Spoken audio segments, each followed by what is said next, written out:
1 से लेकर के 6 के बीच की कोई भी संख्या आप अपने मन में सोचिए, लेकिन कुछ स्टेप्स फॉलो करवाने के बाद जो आंसर आपका आएगा उस आंसर में कौन कौन सा अंक कभी भी आ ही नहीं सकता है, मैं आपको आंसर देने से पहले ही बता दूंगा। ये यदि आप सीखना चाहते हैं, दोस्तों को हैरान करना चाहते हैं, या फिर आप अपने बच्चों की रुचि मैथ में जगाना चाहते हैं, तो आज का ये वीडियो सिर्फ आप ही के लिए है। नमस्कार दोस्तों, मैं हूं मधुकर मिश्र और एक बार फिर आप सभी का आपके अपने YouTube channel A to Z knowledge पर बहुत बहुत स्वागत करता हूं।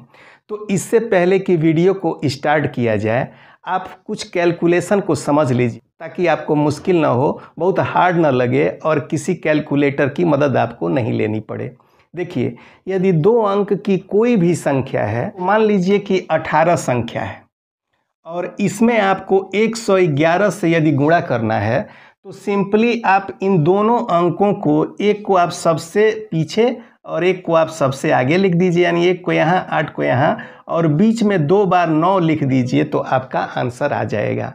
ठीक है, क्योंकि 111 से गुणा करने का हमारे स्टेप्स में होगा, इसलिए आपको परेशानी ना हो, मैंने पहले ही बता दिया है। तो चलिए मेरे साथ आप सीख लीजिए कि आपको कैसे दिखाना है। एक एक स्टेप को आप समझते जाइएगा। लास्ट में मैं आपसे एक क्वेश्चन भी पूछूंगा जिसका जवाब आपको कमेंट बॉक्स में देना होगा। तो चलिए शुरू करते हैं। सबसे पहला स्टेप ये है कि आप 1 से 6 के बीच की किसी संख्या को सोच सकते हैं। 2, 3, 4, 5 इन्हीं में से आप सोचिएगा। चलिए ठीक है, तो मान लीजिए कि आपने 2 सोच लिया, तो पहला स्टेप आपको ये करना है कि सोची गई संख्या में आपको 9 से गुणा कर देना है। तो मान लीजिए कि मैं आपको एग्जाम्पल के तौर पे बता रहा हूँ कि 2 सोचा गया, तो 2 में 9 से गुणा जब किया गया तो हमारा आंसर 18 आ गया। ठीक है, आप दिखाने वाले के मन को नहीं जानते हैं, वो चाहे जो सोचेगा आपको उसमें 9 से ही मल्टीप्लाई करवाना है। ठीक है, तो देखते जाइए, जब 18 इसका आंसर आ जाएगा तो इसी 18 में, यानी 18 जो आपका आंसर आया है उसी में आपको 111 से गुणा करा देना है। तो वो तो अपना कैलकुलेटर से कर लेगा, आपके पास ट्रिक है तो आप फटाफट निकाल लेंगे। तो यहाँ पर पहले ही निकाल लिया गया है, तो हमारा आंसर जो है वो 1998 आया हुआ है। अब इस 1998 में आपको 1001 से गुणा करवा देना है। देखिए, तो 1998 में आपको 1001 से गुणा करवा देना है। अब आप सोच रहे हैं कि यहाँ तो कैलकुलेटर की मदद लेनी पड़ेगी। जी नहीं, बिल्कुल नहीं, यहाँ भी आपको कैलकुलेटर की मदद नहीं लेनी है।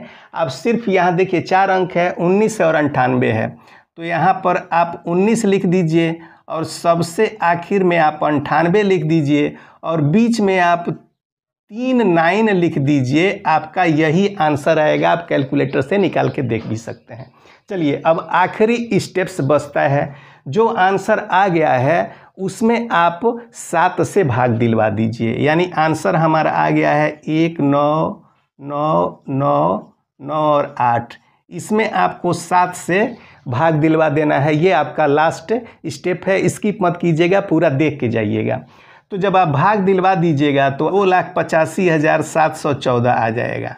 ठीक है, अब यहीं आपको पहले ही बता देना है, सबसे पहले बता के रखना है कि जो भी आंसर आपका आएगा उस आंसर में 3, 6 और 9 संख्याएं हो ही नहीं सकती हैं, यानी कि 3, 6 और 9 कभी भी नहीं आ सकता है। ये सभी स्टेप्स यदि आप फॉलो करवाएंगे तो जो भी संख्याएं आएंगी वो 1, 2, 4, 5, 7 और 8 से ही बनी हुई आएंगी। उनमें 3, 6 और 9 हो ही नहीं सकता है। यही आज का जादू है। तो चलिए अब सवाल के ऊपर चलते हैं। आपका सवाल है कि यदि किसी ने अपने मन में 5 सोच लिया है तो सब कैलकुलेशन करने के बाद आंसर के रूप में यहाँ पर क्या आएगा, ये आप फटाफट कमेंट बॉक्स में लिख करके मेरे पास सेंड कर दीजिए। जो भी लोग सेंड करेंगे और उनका जवाब यदि सही होगा, क्योंकि कैलकुलेशन करेंगे तभी सही होगा, तो जो जवाब सही होगा उसको मैं अगली वीडियो में उनके नाम सहित और कमेंट के सहित ज़रूर दिखाऊँगा। चलिए, आपने अपना कीमती समय दिया, इसके लिए आपका बहुत बहुत धन्यवाद। Thank you.